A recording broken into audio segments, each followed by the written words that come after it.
Hello fourth primary students، عاملين ايه؟ وحشني يا أبطال. يا رب تكون سنة رابعة سنة سعيدة عليكم.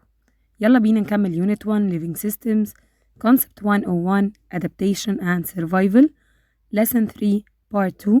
في Lesson 3 كنا اتكلمنا عن Adaptation in Plants. في Part 2 هنبتدي نعمل Practice وريفيجن سريع، نعرف ازاي نحل الأسئلة وازاي نفكر في كل سؤال. أهم حاجة زي ما اتفقنا احنا بنفهم مش بنحفظ، وبنتعلم ازاي نفكر في الأسئلة عشان يبقى أدائنا أحسن في أي أسئلة هتتحط قدامنا. طيب in lesson 3 we talked about adaptation in plants. فكرة الادابتيشن عامة هي فكرة ثابتة. adaptation is the change to survive and reproduce. دايما اللي بيعمل الادابتيشن living organism، وبما ان البلانت is a kind of living organism يبقى هو كمان هيعمل adaptation. بعد كده ابتدينا نتكلم على example of adaptation in plants. أخدنا أكتر من plant وقسمنا الادابتيشنز اللي هو بيعملها لstructural adaptation و behavioral adaptation. إيه الفرق ما بين الاتنين؟ structural adaptation it is the change in the body structure. طب behavioral it is the change in the behavior or acts. طيب إيه هو body structure بتاع البلانتس؟ الروتس والستمز والليفز والفلاورز، هي دي البلانت بارتس أو البادي بارتس بتاعة البلانت. يعني لو أي حاجة فيهم اتغيرت يبقى كده ده structural adaptation. طب أقول لكم على حاجة، إيه مهمة الروت الأساسية؟ to fix the plant in the soil عشان البلانت ما يقعش، تمسكه جوه السويل. وتاني حاجة to absorb the water from the soil، هي اللي هتبحث عن المية جوه السويل. تاني حاجة عندي الترانك أو الستم it's going to move the water from the roots to the leaves، هتطلع الواتر من الروتس لحد الليفز. طب إيه هي دور الليفز؟ the leaves absorb sunlight to make this plant able to make its own food، عشان البلانت ده ياخد السانلايت ويبتدي يصنع أكله. الليفز بتاخد السانلايت، تمام؟ طيب إيه هي الإكزامبل of plants اللي إحنا اتكلمنا عليها adaptation in plants؟ أول حاجة اتكلمنا عن two umbrella shaped trees اللي هما الأكيجيا والكابوك تري، هما الاتنين عاملين زي الأمبريلا زي المظلة. أوكي؟ الأكيجيا تري موجودة في السافانا فورست.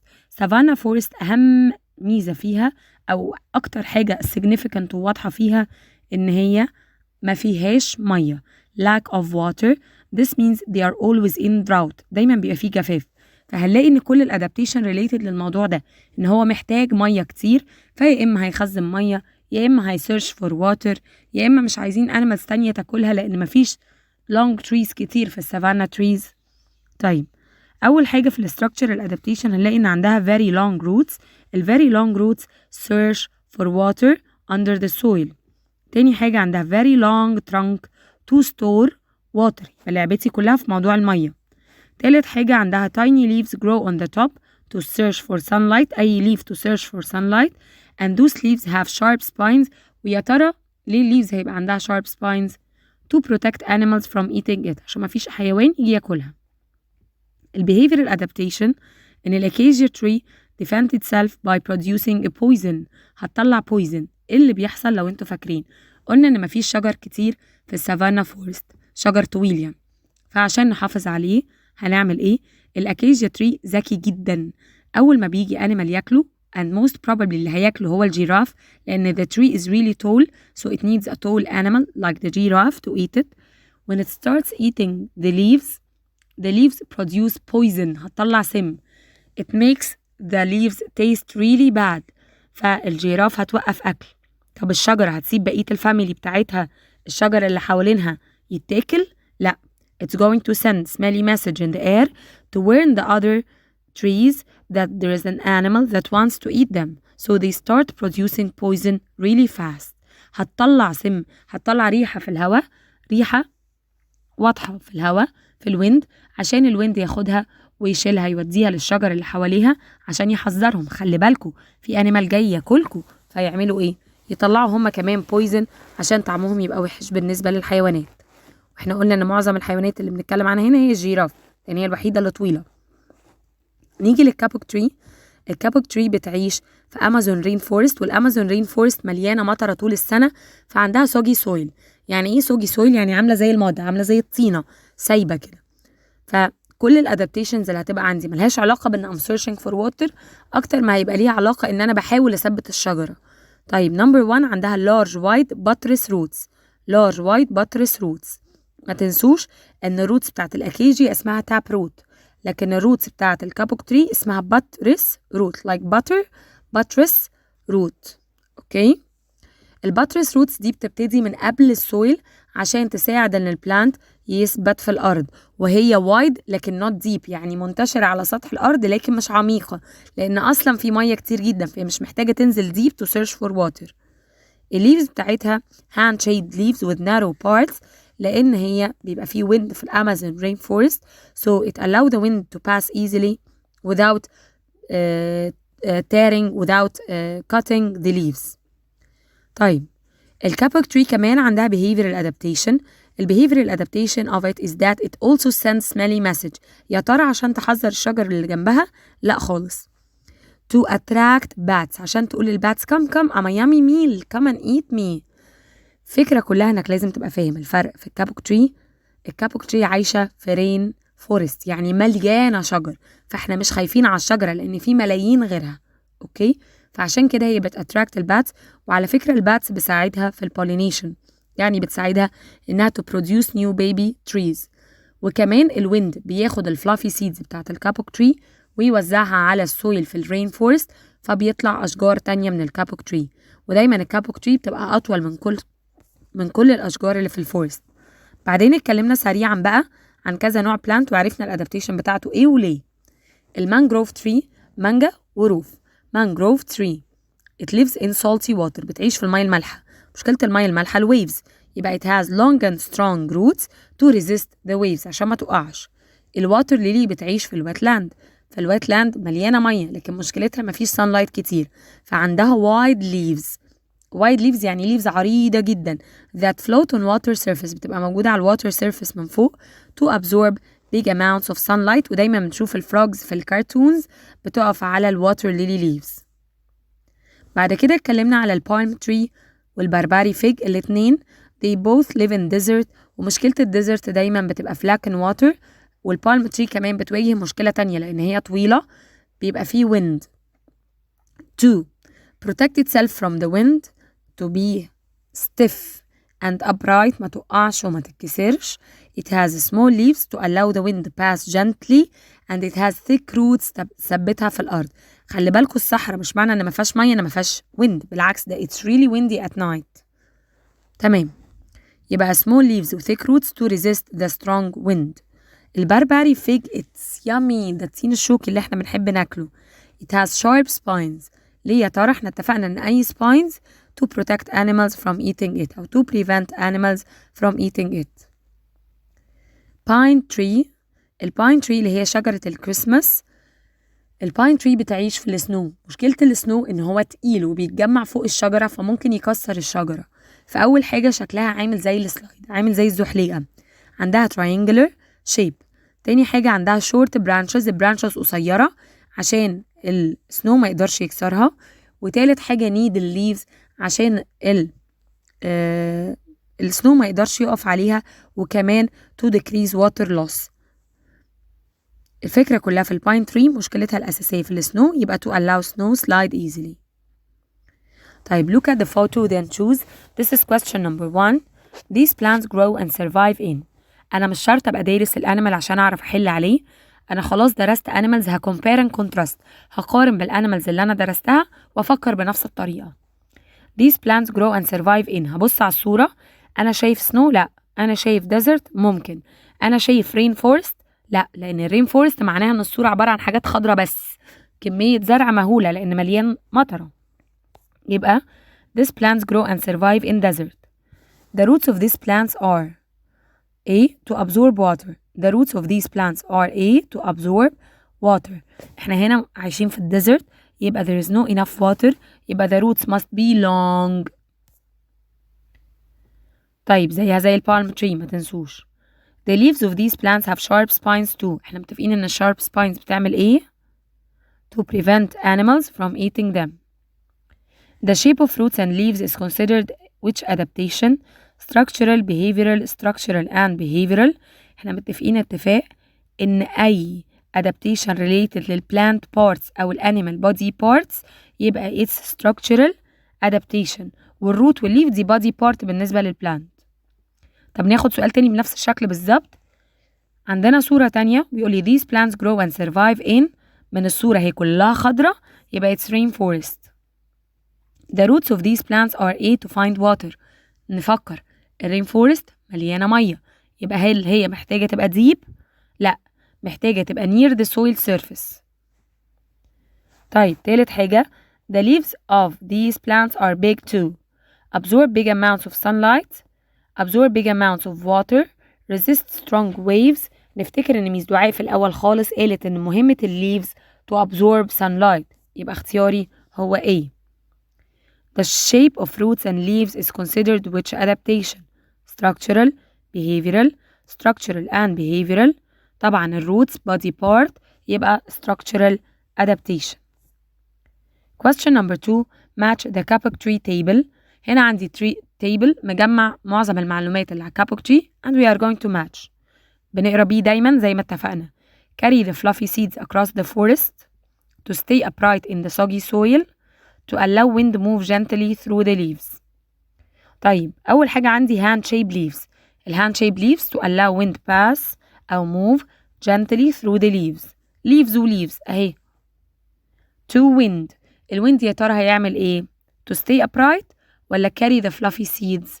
it's going to carry the fluffy seeds. ساعات كده بنبقى ماشيين في الهوا ولو معديين من جنب زرع ونلاقي كده حاجة زي الريش كده طايرة في الهوا صغننة، دي fluffy seed. الباترس roots أي roots hold the plant upright to stay upright in the soggy soil. B. طيب let's match this table. هنا عندي different examples بقى على adaptations in different plants. Prevent animals from eating barberry fig، طبعا أنا بقرا بيه زي ما متعودين. Making mangrove tree resist water waves. To allow water lilies absorb sunlight. To prevent water loss in pine tree. أول حاجة long and strong roots. اللونج و strong roots موجودين في البربري فيج ولا في المانجروف ولا في الواتر ليليز ولا في الباين تري؟ احنا متفقين برافو ان هما في المانجروف تري to resist water waves. طيب wide leaves wide water lilies. النيدل shaped leaves needle تبقى spine it's pine tree. أنا قلت it's pine بسرعة فسمعت كأنها spine. in pine tree. تمام. sharp spines الشوك بيبقى موجود دايما في البربري فيج أو الكاكتس اللي هو الصبار. write the scientific term. write one word مش بمعنى one word، يعني ممكن تبقى two words بس كده كأنهم expression واحد يعني. اوكي طيب متفقين ان write scientific term لا هي true or false ولا هي long sentence. أنا بحل فزورة بس فزورة scientific. number 1 structural adaptation of acacia tree that allow it to reach water. احنا متفقين ان كلمة structure يعني related للbody part، يعني هنتكلم عن الروت أو الستم أو leaves. which one of them is related to reaching water؟ it's the root. طب الروت بتاع الأكيجيا تري عامل ازاي؟ tap root أو long root. يا إما نقول tap root يا إما نقول long root. طيب number 2 structure adaptation that guard the leaves of the acacia to prevent animals from eating it. structure يبقى root stem leaves، حاجة ليها علاقة بالتلاتة. which adaptation is in the leaves and it prevent animals from eating it؟ برافو sharp spines شوك. A plant lives in salty water and has long roots. Here I'm asking about a plant. عايز اسم البلانت. A plant lives in salty water and has long roots. اللي عنده long roots to resist waves اسمه ايه؟ mangrove. طب 4 a plant lives in wet land and has white leaf. white water lilies. طيب 5 structural adaptation in water lilies to absorb large amount of sunlight. structural يبقى هي leaves roots stem. مين بيابزورب السانلايت؟ الليفز. والليفز بتاعت الووتر ليليز عامله ازاي؟ wide leaves. دايما في الساينتفك تيرم اللي هو عايزه بيبقى في بداية السنتنس. عايز structural adaptation، عايز plant. قبل كده كنا بنسأل على الانيمال أو على الكفر. or choose. Plants have space adaptation that help them survive. كل plants اللي اتكلمنا عنها اتكلمنا على structural adaptation بس ولا behavioral adaptation بس ولا الاتنين؟ اتكلمنا على الاتنين. أي living organism يقدر يعمل adaptation، والadaptation نوعين structural و behavioral. One of the plants that may eat acacia tree is. اتفقنا ان acacia tree really tall، يبقى اللي هياكلها giraffe. 3.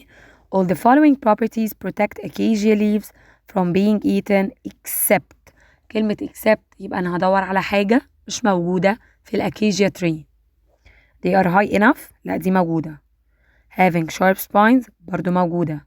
They produce poison برضو موجودة. They are brightly colored. لا they are not brightly colored. يبقى دي إجابتي الصح. طيب umbrella shaped trees are mangrove and acacia, mangrove and kapok, acacia and kapok. برافو. acacia and kapok tree. The roots of kapok tree are not planted deeply because. نفتكر ان الكابوك كانت موجودة في الأمازون رين فورست، يبقى soil contains less water, soil contains more water, climate is very cold, climate is very hot. لا أنا عندي هنا more water لأن دي rain forest. 6.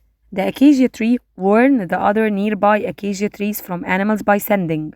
احنا متفقين ان الاكيجيا تري ذكية جدا، هتحذر الشجر صحابها. ازاي؟ watery message in water, watery message in air, smelly message in water ولا smelly message in air؟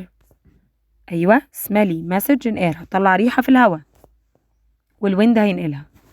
cross the odd word. يلا بينا نلعب لعبة الاختلافات. هنا عندي 4 اختيارات، واحدة فيهم مختلفة. بفكر يا إما بالهابيتات، هما بيعيشوا فين، يا إما how do they act، بيعملوا إيه شبه بعض. مبدئيا نفكر بالهابيتات لأن دي أسهل حاجة، أو نفكر دول related لأنهي plant، على حسب نشوف قدامنا إيه. long taproot, savanna, tiny leaves, buttress roots. هنا مديني حبة adaptation مع habitat وهنشوف مين المختلف. long taproot، التابروت ده كان موجود فين؟ في الأكيجيا تري. savanna برضو في الأكيجيا تري. tiny leaves برضو في الأكيجيا تري. الباترس روتس في الكابوك تري. يبقى مين اللي مختلف؟ الباترس روتس. كأني بقسمهم لفريقين، فريق فايز وفريق خسران. الكاكتس بلانت، بربري فيج، مانجروف، بالم تري. مديني اهو 4 بلانتس، فنبتدي نفكر في الايه؟ ايوه نبتدي نفكر في الهابيتات زي ما قلت. كاكتس بلانت، كاكتس الصبار بيعيش فين؟ ديزرت. بربري فيج ديزرت. مانجروف سولتي واتر. بالم تري ديزرت. يبقى مين المختلف؟ المانجروف. برافو. اللي بعده اكيجيا تري، بولر بير، بينجوين، باين تري. برضو 4 living organism. ابتدي افكر في الهابيتات بتاعتهم. اكيجيا تري بتعيش فين؟ في الفورست. بولر بير في السنو. بينجوين في السنو. باين تري في السنو. يبقى الاكيجيا تري هي الاود وورد. camel, fennec fox, palm tree, pine tree. camel lives in desert. fennec fox in desert. palm tree اللي هي النخلة in desert. pine tree اللي هي Christmas tree in snow. يبقى هي المختلفة. لازم افتكر اسم الانيمال او اسم الليفينج اورجانيزم بشكله وما تتلخبطوش ما بين palm و pine. palm اللي هي النخلة، pine اللي هي Christmas tree. give reason for يعني you are going to say why. اتفقنا بنجاوب because, to أو due to. أول سؤال بيقول لي acacia tree have sharp spines and produce poison. sharp spines to prevent animals from eating it أو to protect itself from animals. لو خدتوا بالكم أنا قلت إجابتين، الاتنين ينفعوا، الاتنين نفس المعنى. kapok tree stay firmly in the soggy soil. اللي بيوقف البلانت firmly in the soggy soil الروت بتاعته عاملة ازاي؟ عشان هو عنده large buttress roots. large wide buttress roots. pine tree have triangular shape. فاكرين الباين تري ليه شكلها triangular؟ to allow snow slide easily. on them to allow snow slide easily on them. كأنهم slide، كأنهم زحليقة. 4. Water lilies can absorb large amounts of sunlight. مين المسؤول عن sunlight؟ leaves. والwater lilies عندها wide leaves because of its wide leaves on water surface. compare between سؤال كأنه complete بس في شكل table. compare between acacia tree و kapok tree in the type of fruit, shape of leaf. الأكيجيا tree عندها tap root والكابوك tree عندها بطرس roots. الأكيجيا محتاجة الروتس يبقى long عشان يابزورب lots and lots of water، لأنه السافانا ما فيهاش مية كتير، لكن الكابوك هو فرين فورست فمش محتاجة انها تبقى long، هي محتاجة تبقى wide عشان تثبتها. الشيب اوف leaves الأكيشيا tree عندها tiny leaves صغننة، لكن الكابوك tree عندها hand shaped leaves شبه كف الإيد hand shaped leaves. طيب comparison تانية ما بين الواتر ليلي والباين والبالم. باين كريسماس، بالم نخلة. الهابيتات الواتر ليلي بتعيش في الويتلاند، والباين في السنو، والبالم في الديزرت. تمام. shape of leaves الواتر ليلي عندها wide leaves، الباين تري عندها needle leaves شبه الدبوس، البالم تري عندها small leaves. ده شكل الليفز بتاعته. اوكي تمام. let's answer this bonus question. نلعب لعبة بسيطة كده مع بعضنا زي ما احنا متفقين. we have 3 plants A, B and C. from the first look you can guess where this plant lives and how it's going to be look like عشان to adapt in its environment. لأن أنا باخده بالشبه. A شبه مين و B شبه مين و C شبه مين.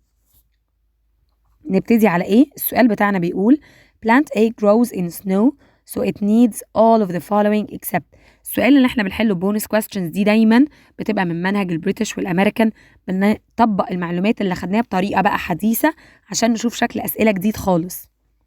plant A grows in snow so it needs all of the following except short branches, triangular shape, needle leaves, wide leaves.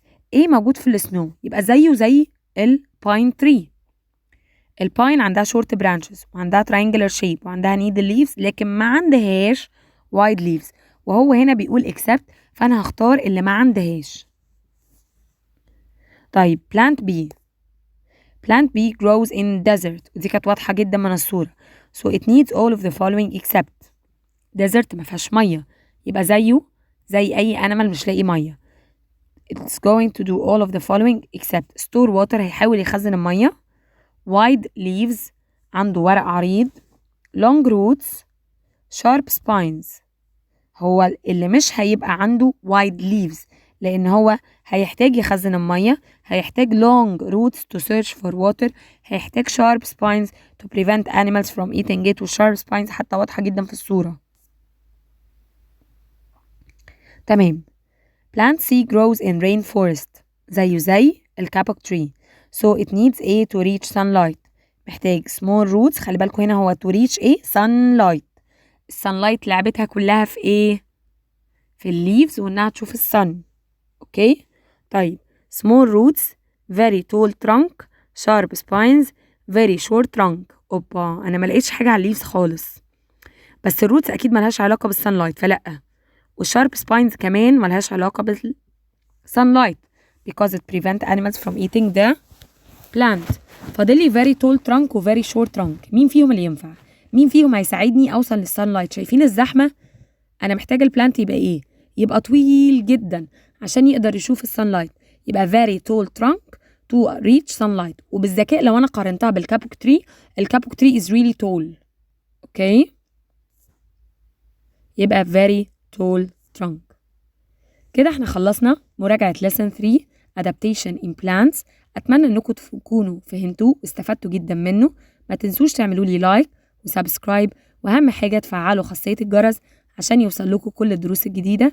اللي عنده أي comments أو أسئلة يكتبها لي تحت الفيديو. باي باي، أشوفكم المرة الجاية في درس جديد إن شاء الله.